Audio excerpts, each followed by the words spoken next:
O Diori fez pra gente uma análise do pênalti não marcado em cima do Monsalve, porque ele teve acesso a informações dos motivos que levaram a arbitragem de Grêmio e Juventude a não marcar aquele pênalti. Então, a partir de agora, a gente vai rodar e depois discutir. Vamos lá. O árbitro de vídeo, a partir dos relatos do campo, observa as imagens que a transmissão mostra e o árbitro de vídeo tem duas imagens que não foram colocadas na transmissão. E foram essas imagens que foram determinantes na decisão do Douglas Silva de não interferir na jogada. São as imagens da microcâmera, que fica dentro do gol, e do ângulo oposto, da câmera que fica na linha de fundo. A avaliação do VAR foi de que o jogador do Grêmio Monsalve já entrou na jogada dobrando o joelho. E, além disso, no frame a frame, ele observa que a ponta da chuteira do Abner toca primeiro na bola antes de haver o contato entre os dois jogadores. E olhando nessa ótica, nesse ângulo, nessa perspectiva, ele considera que a jogada foi normal e, por isso, não interfere na jogada. Tá aí um pouquinho da explicação do Diori Vasconcelos para vocês. Muito bem. Eu quero saber o que vocês estão esperando dessa reunião de hoje na CBF, o que talvez vocês tenham também de informação e se vocês acham que os rumos da arbitragem podem mudar depois dos últimos fatos aí em torno disso. Vamos lá. Primeiro, né, por que a gente tem essa informação? Porque o Diori, como jornalista, foi atrás, né, cavocou aqui e ali e descobriu como é que foi a coisa. Mas não é o que eu falava antes, exatamente isso. Não é o que tem que ser assim. Tinha que ter uma explicação do VAR, da Federação Gaúcha, por que a decisão foi tomada.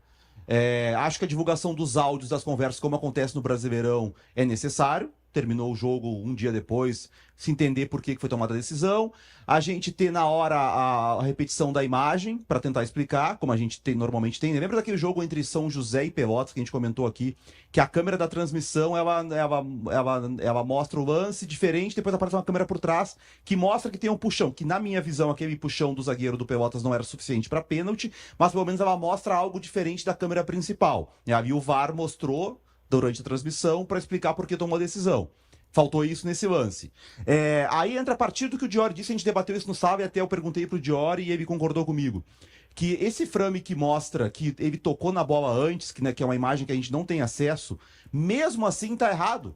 Porque no futebol não te permite que tu chute a bola e depois tu chute o companheirinho. É pênalti. Se eu tô disputando uma bola com o Vini, eu chego antes, dou na bola e depois acerto a perna do Vini, é pênalti. Então eles erraram em tudo nisso. Na avaliação, eles ficaram concentrados em olhar se tinha um toque antes e não prestaram atenção no todo do jogo. Ontem teve uma explicação do Sobis, e aí por isso que eu acho que a questão da arbitragem no Brasil tem um problema muito claro que esses caras que apitam futebol no Brasil... Desculpa, gente. Eu quero que fale muito sobre isso. Só que é mentira. O que é mentira? É mentira que o cara tocou antes na bola, gente. Mas mesmo que olha o lance ali, olha aquela outra câmera de trás, pelo amor de Deus, velho. Entendeu? É isso que, cara, eu tinha prometido pra mim que eu não ia mais falar sobre isso, cara. Olha lá, faz esse lance devagar, olha a perna do cara antes do pé tocar na bola, olha o que acontece com a perna. Olha lá, olha a perna do cara, vai tocando e aí toca na bola. Então, é mentira. Então, gente, eu não vou comentar o que o Diori deixa de pensar ou pensa. Não me interessa mais isso. Eu não vou mais falar nada sobre isso. Cara, é uma vergonha falar nisso. E aí dizer que tocou um frame mostra... Cara... Então, esse ponto, assim, sobre... Porque isso que eu acho que a discussão da arbitragem no Brasil, ela tem que sair mais do erro e tentar encontrar uma forma da gente ter uma arbitragem melhor. Porque acho que todo mundo concorda que a arbitragem é ruim. Quando a gente debate, vai vir uma arbitragem de fora do Rio Grande do Sul, e aí todo mundo começa a apontar que erros dos árbitros de fora, sim, porque eles são ruins também. A arbitragem brasileira como um todo é ruim. Ontem eu vi o Sobis analisando esse lance, e por isso que eu acho que também, quando a gente formar comissões de arbitragem, não pode ter só ex-árbitros. Porque esses caras nunca chutaram bola na vida. O Vaden nunca chutou bola na vida. Tem que ter jogador também. A análise do Sobis, ela resume bem o lance. O Sobis diz o seguinte, se não tem o Monsalve ali, do jeito que o zagueiro do Juventude chegou na bola, essa bola vai lá na arquibancada. Com a força que ele botou na bola. E ele pega a bola, pega meio de sem jeito na bola ali, ó. Esse lance aí, essa bola vai lá fora. O Sobis jogador, ele trouxe uma visão que a gente não tem. Que o árbitro não tem. Então, nessas comissões de arbitragem, tem que ter também ex-atleta. Tem que ter a visão do atleta muitas vezes. Porque o atleta sabe, a história, mas o Monsalve estava dobrando o joelho. O atleta sabe se dobrou o joelho, se não dobrou o joelho. O árbitro não sabe. Então, assim, a arbitragem no Brasil, para ela melhorar, ela tem que primeiro tem que se profissionalizar, é óbvio. Mas ela tem que, a partir disso, quem vai comandar a arbitragem dentro desses conselhos não pode só ser ex-árbitro. Até porque todos eles eram parte disso aí que era ruim. A arbitragem brasileira é ruim há 50 anos. Cara, eu acho que a gente tá todo mundo doente, assim. Se tratando de futebol gaúcho, tá todo mundo doente. Essa é muito bom, Vini. É exatamente isso, cara. E assim, tá todo mundo doente. E todo mundo defendendo a narrativa. Cara, é insuportável. Só que assim... O último lugar que eu queria estar hoje era aqui discutindo isso. Não, só que assim, ó... Obrigado pela companhia. Obrigada, você Pela vontade de estar conosco. Eu adoro estar com vocês. Pílula de sinceridade aí, né? Eu adoro. Vocês sabem disso, o Munari, principalmente. A Munari, Kelly. principalmente. Kelly e Vini, vocês que se ferrem. Não, é que o Munari eu falo mais sobre isso, que eu falo com a Kelly, o Vini falo menos. Eu adoro estar com vocês. Agora eu enchi o saco. Não! Porque, cara, esse assunto. Aí um cara olha pro cara na cara dura e diz: tocou antes na bola, o frame me diz, e eu tenho que escutar. Porque aí eu penso, eu até acho que eu sou gremista, tá? Bastante gremista. E isso faz com que eu seja apaixonado pelas coisas do Grêmio. Mas isso não me faz cego. Mas deixa eu te enlouquecer um pouco. Isso não me faz cego. Mas deixa eu te enlouquecer um pouco mais, César. É que assim, eu acho que tá todo mundo muito doente. E o ponto que eu mais tenho batido sobre esse lance é que eu acho um certo exagero. E a forma como tá todo mundo doente, ela potencializa o assunto de uma forma que eu confesso que hoje é terça-feira, o jogo foi no sábado e eu sigo sem entender o porquê de tanto. E de certa forma eu tô preocupado porque eu repenso. Não é possível, todo mundo tá falando sobre e eu não consigo entender tamanha dimensão para esse lance. Eu acho que foi pênalti. Um ponto onde muita gente tá pé da vida comigo é que, no meu ponto de vista, eu consigo entender o árbitro. E passar pano para ele, mas acho que o pênalti deveria ser marcado, né? Falta não é só falta sem querer, também é falta. Entendeu? Eu quero saber o seguinte, esse é o ponto. Sinceramente, eu tô preocupado com a minha sanidade mental. Tu acha que ele não tocou antes no jogador do Grêmio? Tu acha que aquela perna... Eu não acho que essa é a questão, César. Eu só quero saber o seguinte, porque a justificativa por não dar o pênalti é que ele toca antes na bola do que no cara. Essa é a justificativa. Eu te pergunto, sinceramente, tu acha que ele não tocou? Ali, olha bem ali aquele lance. César, olha só, eu vou ser... César, me diga assim, César, cara, eu acho que essa câmera aqui não nos diz nada. Mas não é esse o ponto. Pra mim foi pênalti. Agora eu tô achando exagero. Aí, palavras como sacanagem, roubo, e eu ouvi de alguns gremistas, inclusive do César, campeonato manchado. Eu acho exagero. Gente, um escândalo de arbitragem é a mão do Yuri Alberto no Campeonato Brasileiro contra o Grêmio. Isso é um escândalo. Que fica aqui. Tá, o que o árbitro estava pensando? Não tem justificativa. O que aconteceu no sábado é só mais um erro de arbitragem que acontece em toda a rodada do Campeonato Brasileiro. A gente tá tão doente. O Campeonato Gaúcho, ele começou tão doentio. E veja bem, eu não tô falando do Grêmio, eu tô falando por parte do Inter também.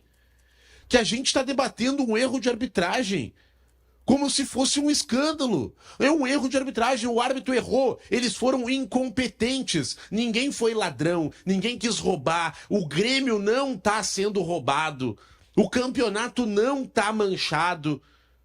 Ainda citando César, não acho que a semifinal do campeonato tá manchado e que o Grêmio tá eliminado por conta disso. Pelo contrário, foi um erro de arbitragem que acontece em todos os campeonatos. O Campeonato Mineiro tá assim, o Campeonato Carioca tá assim, o Paulista tá assim. Erro de arbitragem acontece em todas as competições. A gente tem que só aprender a dar a tamanha dimensão das coisas. Senão daqui a pouco a gente tá banalizando tudo. É igual o Inter reclamando do braço do Wanderson. Cara, foi pênalti. Tu pode debater se foi ou não foi, a gente pode debater, mas foi pênalti. Vamos lá, pressão nos árbitros. O Douglas da Silva, VAR desse jogo do Grêmio, ele relatou na súmula que se sentiu coagido com o fato de que dirigentes do Grêmio esperaram a arbitragem sair da sala do VAR, mesmo passadas 2 horas do fim do jogo. Eu quero saber, assim, como é que vocês acham que a federação tem que lidar com essa situação envolvendo aí os seus árbitros, justamente nos jogos da volta já, para tentar de alguma forma solucionar ou tentar de alguma forma minimizar o que a gente está vendo aí de problemas? Que tipo de papo tem que ter com os árbitros? A súmula do jogo, ela é um documento que depois é analisado pelos juízes e acaba sendo peça, né, desses processos de denúncia e tal. E os dirigentes do Grêmio serão denunciados, né? Esse vice-presidente de futebol será denunciado por essa coação que foi dita aí, que até é uma discussão boa da gente ter, porque o que aconteceu ali não foi coação, né? Ele tá ali depois, ele quer reclamar de um erro, que ele entendeu que pode reclamar. Tinha do Grêmio a gente pode discutir, por exemplo, que tinham outras pessoas, inclusive jornalistas que são identificados com o Grêmio, e aí se reclama de gritos e algo assim, e aí eu acho que não é função deles ali gritar ou criticar a arbitragem, pelo menos na frente do juiz. Isso aí tu pode discutir, mas isso não é culpa do Grêmio, né? Não é o Grêmio que... Ali é uma área da SEG, não tem nada a ver com o Grêmio tem que ser punido pelos seus problemas. Se ele acha que foi coagido, ele tem o direito de botar ali, porque ele que escreve a súmula, ele que tem o direito de botar ali. Eu tenho vergonha dele, né? Ele envergonhou o Rio Grande do Sul, mas eu não tenho uma peça jurídica para escrever ali e dizer o que eu achei dele. Assim como o Grêmio também não tem. Então o Grêmio será julgado através do seu presidente e seu vice-presidente, o presidente por uma entrevista que deu para a Gaúcha, e o vice-presidente por causa disso. Os juízes, aí é outra discussão, se querem entrar, entrem. Os juízes, eles não têm essa ferramenta de punição, né? Eles não têm julgamento, né? O julgamento é mais interno dentro do conceito da arbitragem do que pelo TJD. Isso aí não existe. Então, do ponto de vista técnico, é isso que vai acontecer. O Grêmio vai ser vilão num episódio que foi vítima. Aí entra um outro ponto também, que é o seguinte, né? O árbitro, embora eles não sejam profissionais, eles estão ali trabalhando para a Federação Gaúcha de Futebol, né? Estão prestando um serviço para a federação. A federação também não tem que cuidar da segurança deles, porque o Grêmio ou o Inter vão jogar na Bomboneira contra o Boca, ou no Monumental de Nunes contra o River, ou vão jogar contra o Flamengo do Maracanã, eles levam segurança juntos, né? Por mais que tenha segurança, não tem que ter segurança para os árbitros também? Não tem que a federação, então, limitar onde é que pode chegar? A sala do VAR, ou a sala do árbitro, aqui, não, a tantos metros não pode ter aproximação de ninguém do clube da casa. Se tiver, punição. O árbitro tem que poder sair... A federação tem que cuidar disso, né? Para o árbitro poder entrar no estádio e sair do estádio com segurança. Ou ela permite, ou o dirigente do Grêmio pode estar ali. Isso é a federação que tem que cuidar, não é... Talvez a federação tenha que ter um papo com os árbitros e também com os dirigentes, também. Né? Definir isso, se o cara, ou já tá no regulamento. Uhum. Se após um jogo de futebol tiver algum integrante de um clube na porta do VAR lá pra xingar a juíza, o clube é punido, não joga em casa a próxima partida. Ponto.